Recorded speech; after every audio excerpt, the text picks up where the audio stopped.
বসন্তের বাতাস যেমন খেয়াল খুশি মতো যখন তখন জানলা দরজা দিয়ে ঘরে ঢুকে পড়ে অথবা বেরিয়ে যায়, রাইয়ের যাওয়া আসা অনেকটা যেন সেই রকম। আমার সঙ্গে প্রথম আলাপের একদিন পর থেকেই রাইয়ের চালচলন এরকম সহজ সরল আর সাবলীল হয়ে গেছে যেন আমার কত বছরের চেনা। মাত্র 3 দিন হলো কমলপুরের এই বাড়িটায় এসে উঠেছি। ঠিক করেছি নিরিবিলিতে 5-7টা দিন কাটাবো, কিন্তু রায় চোখের সামনে হাজির হওয়া মাত্রই বুঝতে পেরেছি নিরিবিলি ব্যাপারটা হিলিবিলি হয়ে গেছে। অবশ্য তাতে আমি কিছু মনে করিনি, কারণ রায়কে দেখতে এত সুন্দর আর এত কথা বলে মেয়েটা। এই ধ্যাড় কমলপুরে আপনি কি করতে এসেছেন?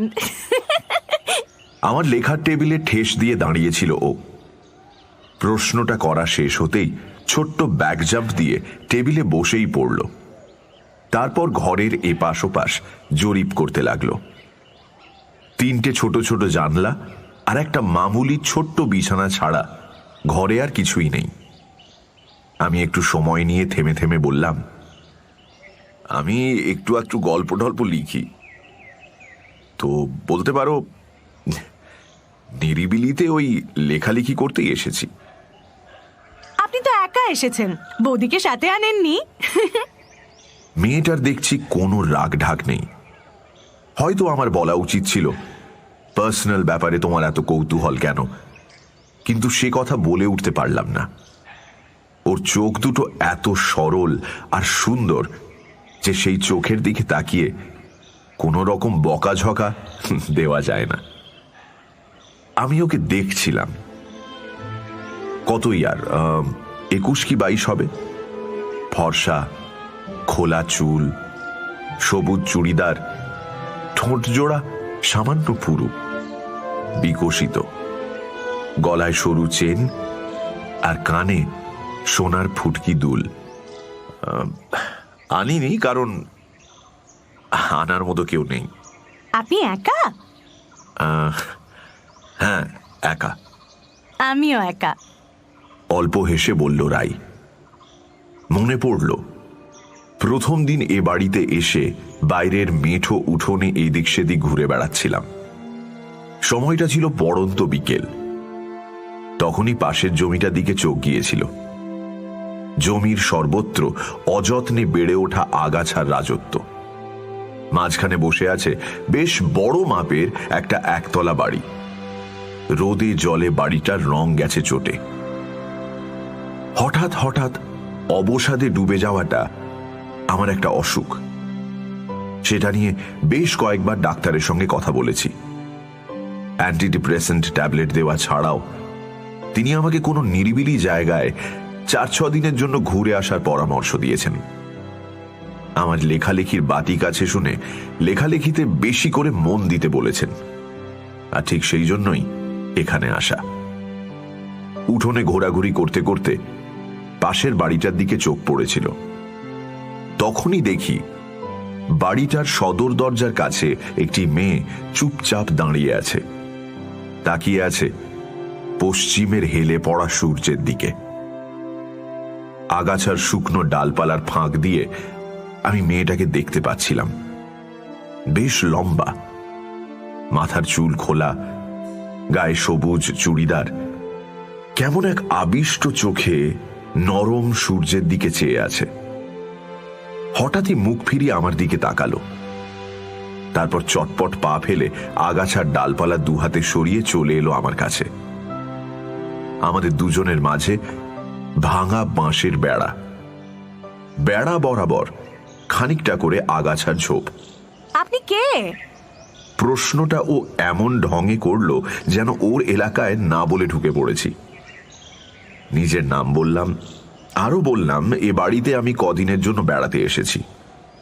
বাড়ির মালিক আমার কলকাতার অফিস কলিগ এবং বেস্ট ফ্রেন্ড বিক্রমজিৎ শেঠ। ওর কাছ থেকে চাবি নিয়ে এসেছি। আমার নাম রাই, উচ্ছলভাবে জানালো সে। তারপর ওর পেছন দিকে দাঁড়িয়ে থাকা বাড়িটার দিকে বুড়ো আঙুল দেখিয়ে বলল, ওটা, ওই যে ওটা, ওটা আমাদের বাড়ি। তুমি কি পড়ো? গল্পের বই পড়ি। না মানে আমি পড়াশোনার কথা জিজ্ঞেস করছিলাম। রাই হাসলো। ওসব তো কবেই শেষ। ভালোই হলো আপনি বাড়িতে এসেছেন, কদিন খুব গল্প করা যাবে বলুন। রাইয়ের সঙ্গে প্রথম আলাপের পরই আমাদের কেমিস্ট্রিটা জমে গেল। এ বাড়িতে ওর যখন তখন আনাগোনা আমার ট্যুরিস্ট জীবনের সঙ্গে সিমলেস ভাবে জুড়ে গেল। রাই একদিন বিকেলে এসে হানা দিল, এই যে শুনুন, একটু চা করে খাওয়ান তো। ও যে রান্না টান্না জানে না সেটা দ্বিতীয় দিনই জানিয়ে দিয়েছিল, আর আমি যে ওই ব্যাপারটা অল্প বিস্তর জানি সেটাও তখন রাই জেনে গেছে। আমি ইলেকট্রিক কেটলিতে চা তৈরি করতে লাগলাম। রাই আমার লেখার টেবিলের কাছে চলে এলো। টেবিলের লেখার কাগজপত্র আর পেন ছিল, সেগুলো নাড়াচাড়া করতে করতে হঠাৎই লেখার কয়েকটা পাতা তুলে নিল হাতে। সেগুলো পড়তে শুরু করলো। বাহ, আপনি তো দারুণ লেখেন। তাই? এই জন্য তোমার একটা থ্যাংক ইউ পাওয়া উচিত। আপনার লেখা একটা বই আমাকে পড়তে দেবেন? সঙ্গে আছে? হ্যাঁ আছে, দেব, যাওয়ার সময় নিয়ে নিও। চায়ের কাপ হাতে ওর কাছে এলাম। এই নাও, আমার কাঁচা হাতে তৈরি অদ্ভুত চা খাও। ও লেখার কাগজগুলো টেবিলে রেখে দিয়ে চায়ের কাপ নিল। টেবিলের কাছে রাখা চেয়ারটায় বসে পড়ল। কাপে শব্দ করে লম্বা চুমুক দিল।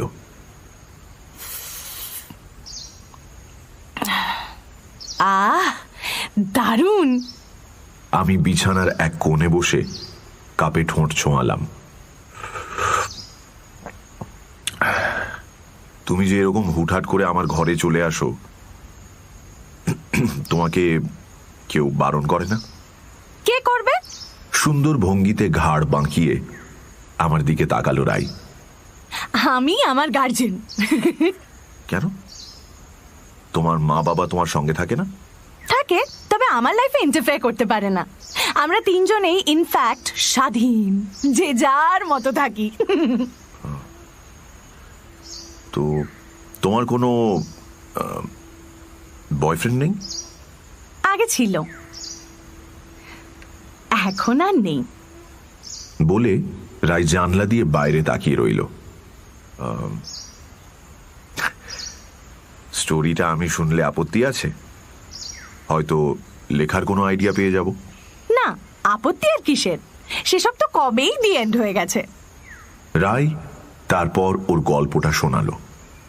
ওর নাম ছিল জিকান, বাইক পাগল ছেলে।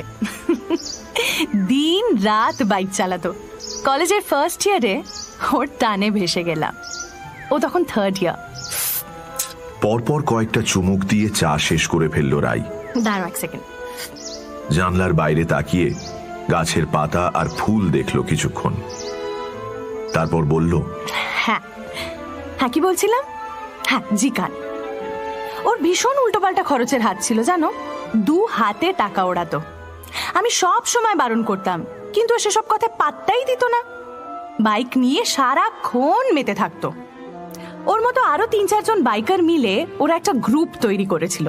শুনেছিলাম রাতে নাকি ওরা বাইক নিয়ে রেসের কম্পিটিশন করতো। এ নিয়ে ওকে জিজ্ঞেসও করেছিলাম, কিন্তু ও ব্যাপারটা হেসে উড়িয়ে দিয়েছিল। ওর টাকা ওড়ানোর বহর দেখে আমার একটু অবাক লাগতো।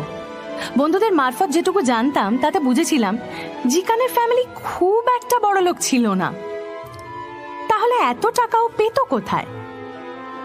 জানেন, এ নিয়ে ওকে বেশ কয়েকবার কোয়েশ্চেন করেছিলাম, কিন্তু জিকান কোনো জবাব দেয়নি। একবার তো রেগে গিয়ে আমাকে উল্টো পাল্টা অনেক কথা বলেছিল। তারপর একদিন জানতে পারলাম জিকানদের গ্রুপটা রেগুলার ডাকাতি করে, লুট করে।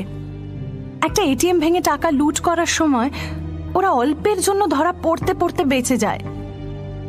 অন্য বন্ধুদের থেকে খবরটা আমি জানতে পারি। তখন ওকে আলাদা করে ডেকে নিয়ে গিয়ে কোনো রকম ইন্ট্রো ছাড়াই ঝড় তুলি। মনে আছে দুজনেই ব্যাপক চেঁচিয়েছিলাম। একসময় এক্সাইটেড হয়ে ও কনফেস করে, বলে হ্যাঁ ও ডাকাতি করে কারণ ওর টাকার দরকার। ব্যাস, সেই মোমেন্টেই আমি ওর সঙ্গে কাট্টি করে দিই। 1 2 3 ব্রেক আপ।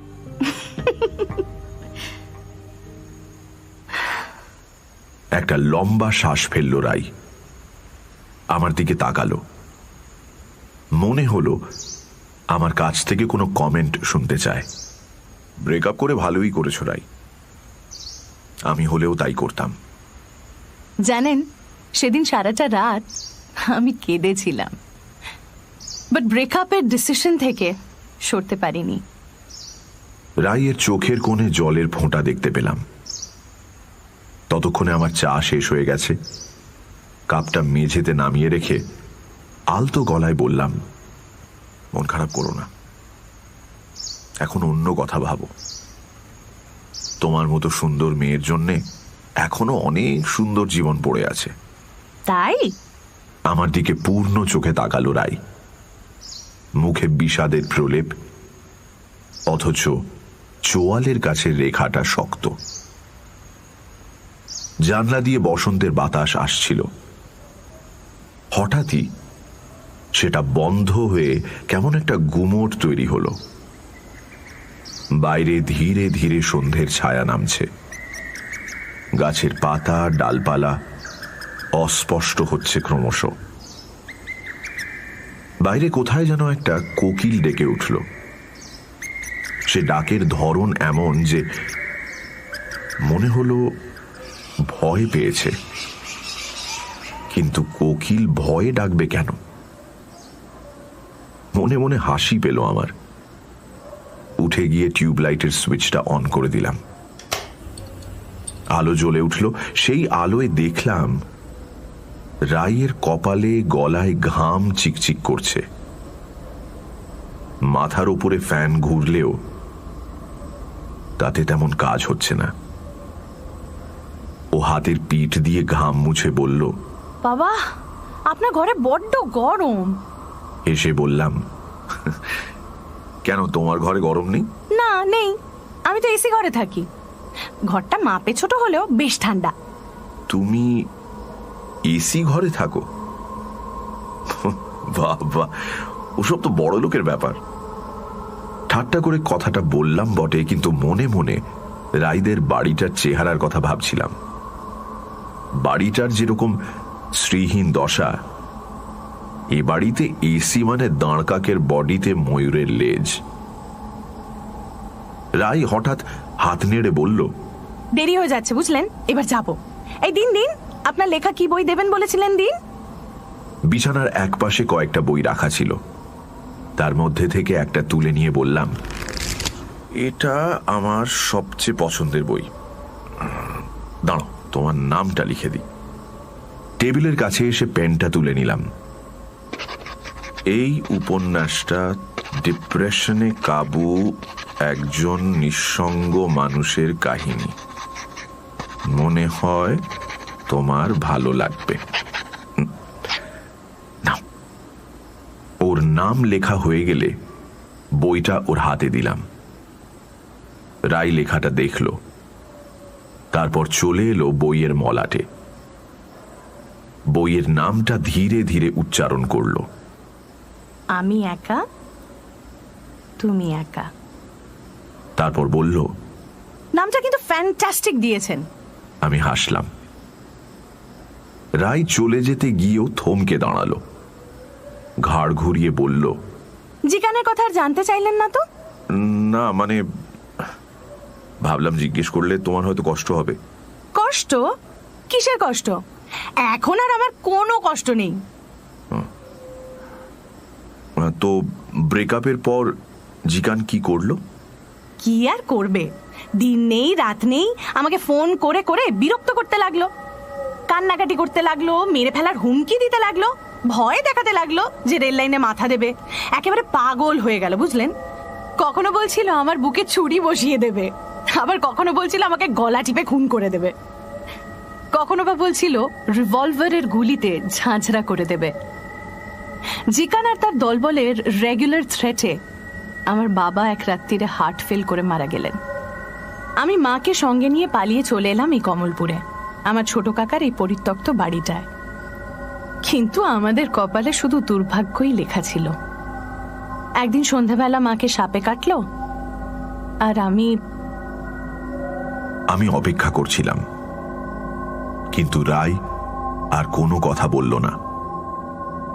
তাড়াহুড়ো করে চলে যাওয়ার আগে শুধু বলে গেল, কাল সকালে আবার জ্বালাতে আসবো কিন্তু।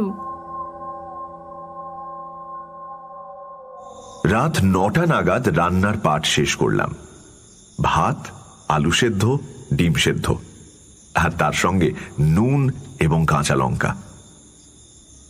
তক্ষুনি খেতে ইচ্ছে করছিল না, আরও একটু লেখালেখি করে তারপর খাওয়ার কথা ভাবা যাবে। এমন সময় মোবাইলটা বেজে উঠল। ফোনটা বিছানায় ছিল। তড়িঘড়ি উঠে গিয়ে ফোন ধরলাম। বিক্রমজিৎ ফোন করেছে। কি বস, নিরিবিলি কেমন দিন কাটাচ্ছ? লেখা টেখা এগোচ্ছে?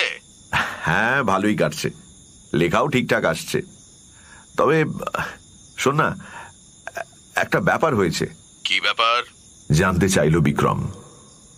ওর গলায় কার্জেনি সুর। তুই তো বলিসনি পাশের বাড়িতে একটা বিউটিফুল মেয়ে থাকে? তার মানে? বিক্রম রীতিমতো অবাক হয়ে গেল। ওকে রাইয়ের কথা বললাম। আরো বললাম, রাইদের বাড়িটা বাইরে থেকে হতশ্রী হলেও ওর বাড়িতে নাকি এসি আছে। মেয়েটা এসি রুমে থাকে। তুই কি ওখানে গিয়ে গাঁজা টাঁজা টানছিস নাকি? হ্যাঁ, আরে ও বাড়িটায় কেউ থাকে না, বহু বছর ধরে প্রপার্টি ওরকমই পড়ে আছে। কলকাতার কোন বড় লোক নাকি মালিক, তার শালা রিমোট কন্ট্রোলে ট্যাক্স ফ্যাক্স আর ইলেকট্রিকের বিল টিল মেটায়। পয়সাওয়ালা বড় লোকের খেয়াল। 2-4 সেকেন্ড চুপ করে থেকে বিক্রমজিৎ বলল, তুই হারামজাদা এর মধ্যে মেয়ে খুঁজে পেলি কি করে? এ তো চোখের ভুল, মনের ভুল, না হয় ব্রেনের ভুল। যাকে সাবধানে থাকিস। আর তো 2 দিন এখন যা, মাথায় ঘাড়ে জল টল দে।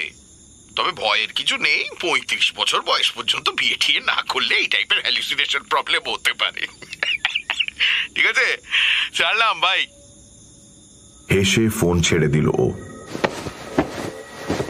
আমি বিছানায় ধপ করে বসে পড়লাম। রায় একটা হ্যালুসিনেশন, আপনি তো একা এসেছেন। মনের ভুল, চোখের ভুল, নয়তো আপনি একা? ব্রেনের ভুল। আমিও একা। আমার মাথা ঝিমঝিম করতে লাগলো। চিন্তাগুলো এলোমেলো হয়ে যাচ্ছিল। রায়ের মুখটা বারবার দেখতে পাচ্ছিলাম, ওর নানান কথা কানে বাজছিল। ধীরে ধীরে মনের মধ্যে একটা জেদ তৈরি হলো। বিক্রমজিৎকে ভুল প্রমাণ করার জেদ। রায় কখনো হ্যালুসিনেশন হতে পারে না, না পারে না। হাত বাড়িয়ে বালিশের নিচ থেকে আমার টর্চটা বের করে নিলাম। LED torch. আমার বালিশের নিচেই ওর বরাবরের জায়গা। টর্চটা ছোট হলেও তার আলোর তেজ কম নয়। ওই টর্চ হাতে বাড়ির বাইরে বেরোলাম। ওই তো অন্ধকারে দাঁড়িয়ে রয়েছে রাইদের আরো অন্ধকার বাড়িটা। আকাশে সরু চাঁদ, অল্প অল্প মেঘ ছড়িয়ে আছে এপাশে ওপাশে। গাছের পাতার শব্দ হচ্ছে। এলোমেলো রেখায় ভেসে বেড়াচ্ছে জোনাকির আলো। একটা পাখির ডাক শোনা গেল 2 বার। আমি টর্চ জ্বেলে রাইদের বাড়ির দিকে এগোলাম। ছড়িয়ে থাকা গাছের ডালপালা আর ভাঙা বেড়া ডিঙিয়ে হাঁটতে লাগলাম।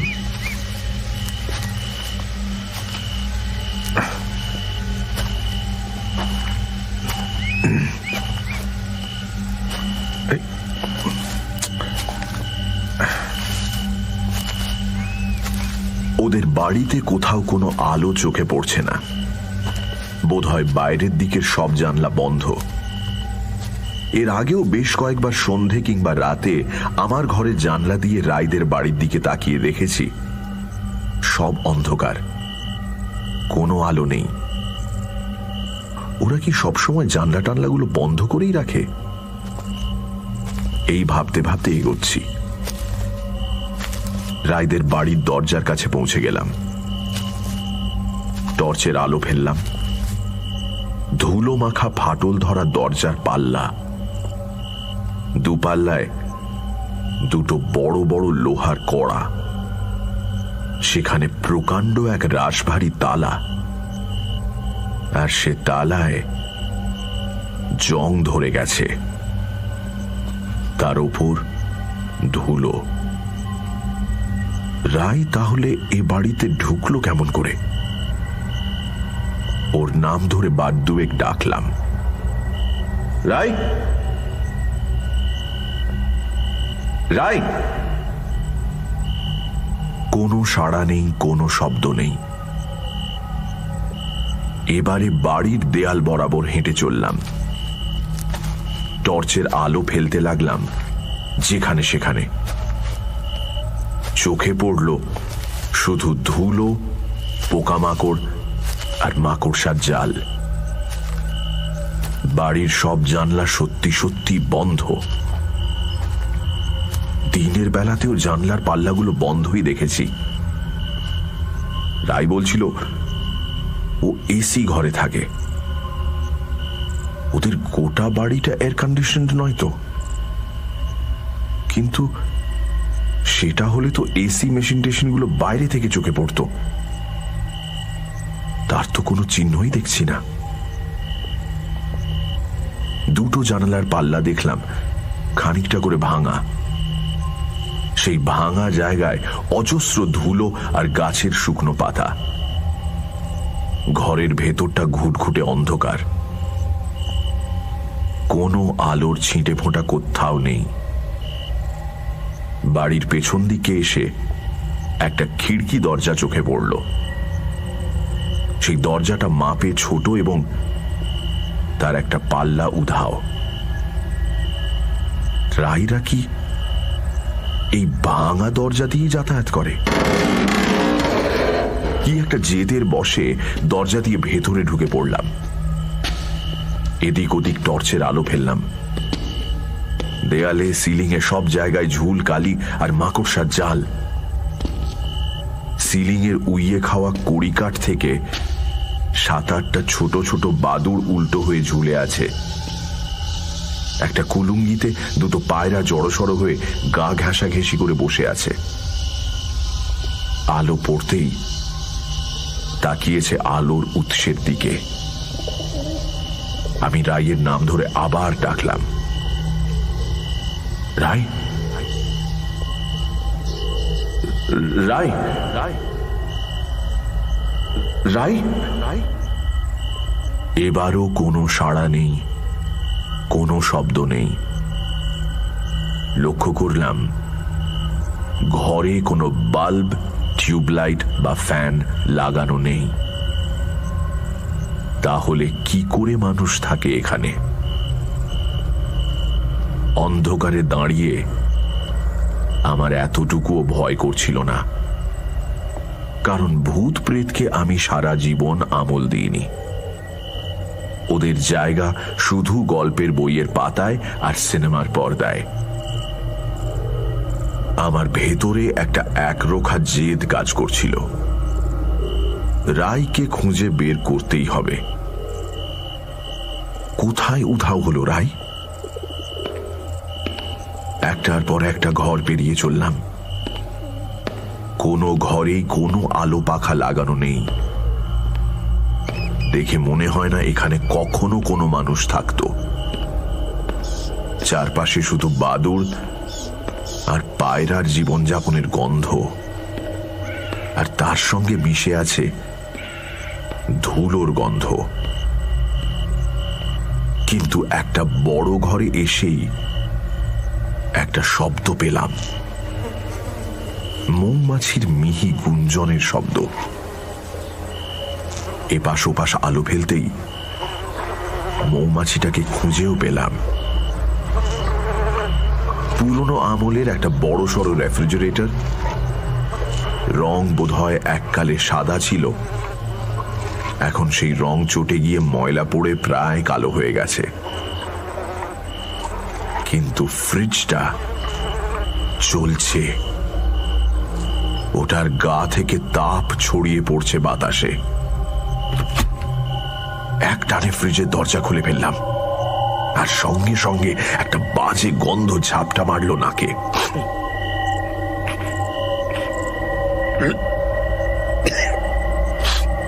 ফ্রিজের ভেতরটা হিম ঠান্ডা, সেখানে একটাও তাক নেই। তার বদলে হাঁটু মুড়ে বসে আছে রায়, গলায় সরু চেন, কানে ফুটকি দুল, আর পরনে সেই সবুজ চুড়িদার। এটাই তাহলে ওর এসি রুম।